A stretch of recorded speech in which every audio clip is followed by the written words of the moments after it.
کوئی بن گیا رونق پکھیاں دی، کوئی چھوڑ کے شیش محل چلے، کوئی پلیا ناز تے نخریاں وچ، کوئی گرم ریت تے تھل، کوئی بھول گیا مقصد آوندا، کوئی کر کے مقصد حل چلے۔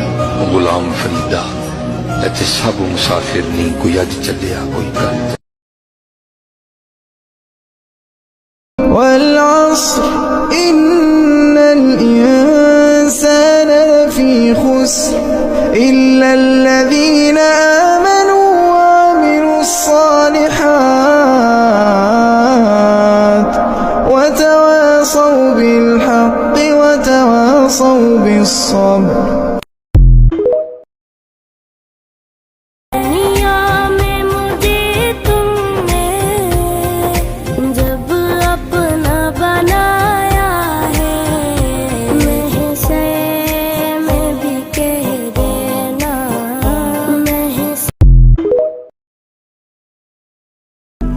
آپ نے کہا نا کہ ہم اب دھونے کے ناطے پہلے عبادت کریں گے اللہ کی، اس کے بعد ہم مدد مانگیں گے، اور دعا ہم سب کے لیے کر رہے ہیں۔ سر ایک حد تک تو یہ چیز ہم خود سے کرتے ہیں، لیکن جب پیرنٹس کی بات آتی ہے نا، کہ پیرنٹس اگر بہت زیادہ غلط سائڈ پہ جا رہے ہوں اور وہ ہم پہ بہت انفلوئنس کر رہا ہو، ہم ان کے غلط کانسیپٹس کی وجہ سے ہم بہت سفر کر رہے ہوں، تو پھر ہم انہیں کیسے ان کے لیے ہم صرف دعا کرتے رہیں ہدایت کی، انہیں ہم کوشش کی طرف کیسے لائیں گے؟ اللہ تعالیٰ نے ایک بڑی مشکل آیت دی ہے ہمیں ایسی سچویشنز کے لیے، سورۃ الاحزاب میں، یا ایھا الذین آمنوا اتقوا اللہ وقولوا قولا سدیدا۔ اہل ایمان اللہ کا تقوی اختیار کرو، یعنی اگر خوف کرنا ہی ہے تو کس کا کرو؟ اللہ کا۔ ہوتا یہ ہے کہ اب کسی نے اپنے ابو سے بات کرنی ہو، امی سے بات کرنی ہو، بیوی سے بات کرنی ہو، شوہر سے بات کرنی ہو، بات کرنے سے پہلے ڈر لگتا ہے کہ وہ برا مان جائیں گے، غصہ کریں گے، کیا کہیں گے، ڈر لگتا ہے نا۔ تو پہلی ہدایت اس آیت میں کیا، اگر ڈر لگنا ہے، اگر خوف ہونا چاہیے تو پہلے اللہ کا خوف، اس اشارہ کس بات کی طرف ہے؟ اوروں کا خوف چھوڑ دو، ٹھیک ہے؟ تو پہلی بات کسی بھی فیملی مسئلے میں، مسئلہ حل کرنے میں پہلی چیز کیا ہوتی ہے؟ پہلے آپ کو خوف کو چھوڑنا پڑے گا، اور یہ سب سے بڑی رکاوٹ ہے اصل میں، کیونکہ ہم سیدھی بات اس لیے نہیں کرتے کیونکہ ہمیں ڈر ہوتا ہے۔ اس کے بعد کہا ہے وقولوا قولا سدیدا، سیدھی بات، کھری بات، بالکل ڈائریکٹ بات کر دیا کرو۔ آپ جو کہہ رہے ہیں وہ غلط ہے اور اس لیے غلط ہے، اللہ تعالیٰ نے یہ کہا ہے، ہم ایسے نہیں کر سکتے، میں آپ کی بہت محبت کرتی ہوں، میں آپ سے بہت آپ کی عزت کرتی ہوں، آپ کا جو احسان میرے اوپر ہے میں کبھی ادا کر ہی نہیں سکتی، لیکن جو غلط ہے وہ ہمیشہ ہی غلط رہے گا، آپ جتنا بھی احسان کر دیں۔ یہ ہے قولوا قولا سدیدا، اور یہ ایک دفعہ نہیں کہنا ہوتا، یہ بار بار کہنا، کیونکہ جو غلط بات بار بار کہی جا رہی ہوتی ہے نا، اس کا صحیح جواب بار بار دیا جاتا ہے۔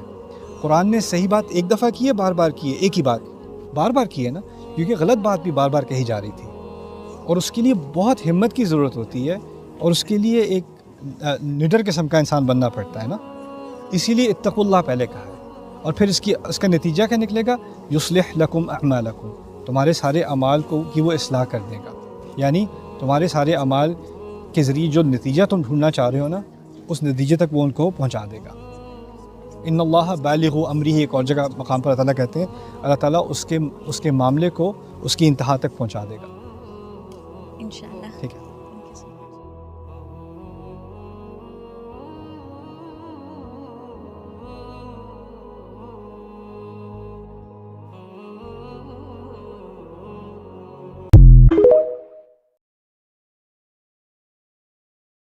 ایک اور حدیث بہت پیاری ہے، میں آپ کو بتائے بغیر نہیں رہ سکتا۔ حضور اپنے حجرے سے برآمد ہوئے تو آپ نے دیکھا مسجد نبوی کے کونے میں صحابہ بیٹھے ہیں، قرآن کا مذاکرہ کر رہے ہیں۔ مذاکرہ ایک ہوتا ہے درس، ایک شخص بول رہا ہے دوسرے سن رہے ہیں، یہ نہیں، مذاکرہ آپس میں۔ حضور کے چہرے پر بشاشت کے آثار ظاہر ہوئے، آپ چل کر آئے، آپ نے ایک سوال کیا عجیب، کہ آپ لوگ اس کی گواہی نہیں دیتے کہ اللہ کے سوا کوئی معبود نہیں؟ اور میں اللہ کا رسول ہوں اور یہ قرآن اللہ کے پاس سے آیا ہے. جواب کیا تھا؟ بلا یا رسول اللہ، بلا یا رسول اللہ، بلا یا رسول اللہ. اللہ کے رسول کیوں نہیں، ہم گواہی دیتے ہیں. اب فرمایا جس کے لیے میں نے یہ حدیث سنائی، فاستبشروا، خوشیاں مناؤ. جیسے ہم نے دوسرا جو تھا سورہ یونس کی آیات، فبذالک فلیفرحوا، خوشیاں مناؤ، جشن مناؤ اس قرآن پر. فاستبشروا، تو بشارتیں حاصل کرو. فإن هذا القرآن طرفه بأيديكم وطرفه بيد الله، اس قرآن کا ایک سرا تمہارے ہاتھ میں، ایک سرا اللہ کے ہاتھ. سب سے بڑا ذکر جسے قرآن از ذکر کہتا ہے، انا نحن نزلنا الذکر وانا له لحافظون، دی ذکر وہ قرآن ہے. هو الذکر الحکیم وهو الصراط المستقیم. اور تم نماز کی ہر رکعت میں کہتے ہو اہدنا الصراط المستقیم، وہ صراط مستقیم تو اللہ نے تمہیں دے دیا ہے. یہ قرآن ہی تو ہے صراط مستقیم. یہ وہ شے ہے کہ جس کے ہوتے ہوئے خواہش نفس آپ کو کج نہیں ہونے دے گی، زیغ نہیں آئے گا اس کے ساتھ. اس کے ہوتے ہوئے کبھی کجی نہیں آئے گی تمہارے اندر.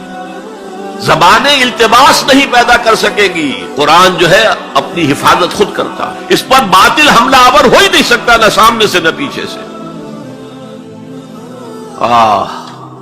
وَلَا يَشْبَعُ مِنْهُ الْعُلَمَاءُ، علماء اس قرآن سے کبھی سیری محسوس نہیں کریں گے، کبھی بھی یہ محسوس نہیں کریں گے کہ بس قرآن سے جو لینا تھا ہم نے لے لیا، اب کچھ نہیں رہا. پڑھتے رہیں گے پڑھتے رہیں گے پڑھتے رہیں گے، معلوم ہوگا ہر مرتبہ کوئی نئی چیز آ رہی ہے. بار بار کے پڑھنے سے اس پر کوئی باسی پن طاری نہیں ہوگا. کوئی اور کتاب دنیا میں ایسی نہیں ہے، ایک دفعہ پڑھ لی، دو دفعہ پڑھ لی، پھر تیسری دفعہ ہاتھ لگانے کو جی نہیں چاہتا، پڑھنے کو جی نہیں چاہتا، سوال ہی پیدا نہیں. یہ وہ ہے، پڑھتے رہو گے اس پر کوئی باسی پن طاری نہیں ہوگا. ولا تنقضی عجائبہ، اس کے عجائب کبھی ختم نہیں ہوں گے. یہ وہ کتاب ہے جسے جیسے ہی جنوں نے سنا فوراً کہا ہم نے آج ایک بہت عمدہ کلام سنا ہے، کتاب سنی ہے، تو ہم تو ایمان لے آئے. ایک دفعہ سنا ہے اور وہ دائی بن کر چلے گئے. یا قومنا اجیبوا داعی اللہ، اے ہماری قوم کے لوگوں اس اللہ کی طرف پکارنے والے کی آواز پر لبیک کہو. اب 4 جملے جو آئے ہیں وہ اس حدیث کے اندر جو اہم ترین چیز ہے وہ ہے من قال بہ صدق، جس نے کوئی بات اس قرآن کی بنیاد پر کہی اس نے سچ کہا. ومن عمل بہ اجر، جس نے اس پر عمل کیا اس کا اجر محفوظ. ومن حکم بہ عدل، اور جس نے اس کی بنیاد پر کوئی فیصلہ کیا اس نے عدل کیا.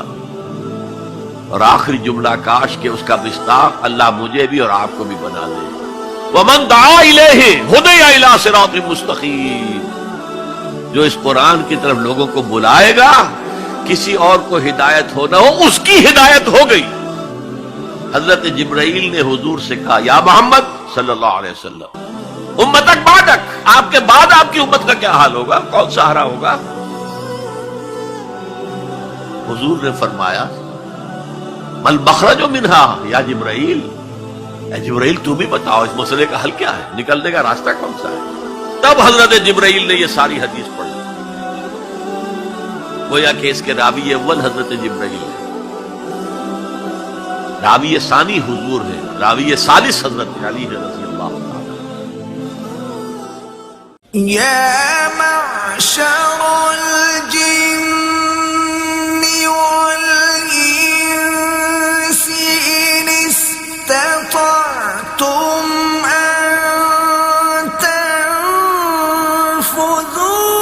من اقطار السماوات والارض فانفذوا لا آخرت کا خوف ہوگا، تیر کی طرح سیدھے ہو جاؤ گے. جواب دہی کا احساس ہوگا، ہر قدم پھونک پھونک کر رکھو گے. دیکھو گے کہ غلط بات تو میری زبان سے نہیں نکل رہی، اس لیے کہ جواب دہی کرنی ہے. اللہ کے ہاں اکاؤنٹ فار کر سکوں گا کہ نہیں، جسٹیفائی کر سکوں گا کہ نہیں، مجھے یہ کہنے کا حق تھا کہ نہیں، میرے لیے یہ لقمہ حلال ہے کہ نہیں، میرے لیے یہ بات جائز ہے کہ نہیں. اس کے لیے خوف کیا ہے؟ آخرت کا خوف ہے تو درست ہوگا، عمل صحیح ہو جائے گا۔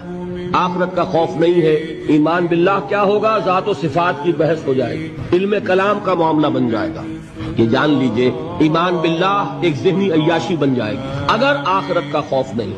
ایمان بالرسالت عشق رسول کی وہ شکل اختیار کرے گا جو آج آپ کے معاشرے میں ہے۔ آپ تماشے کریں گے، جلسے کریں گے، جلوس نکالیں گے، لیکن اتباع رسول نہیں ہوگا۔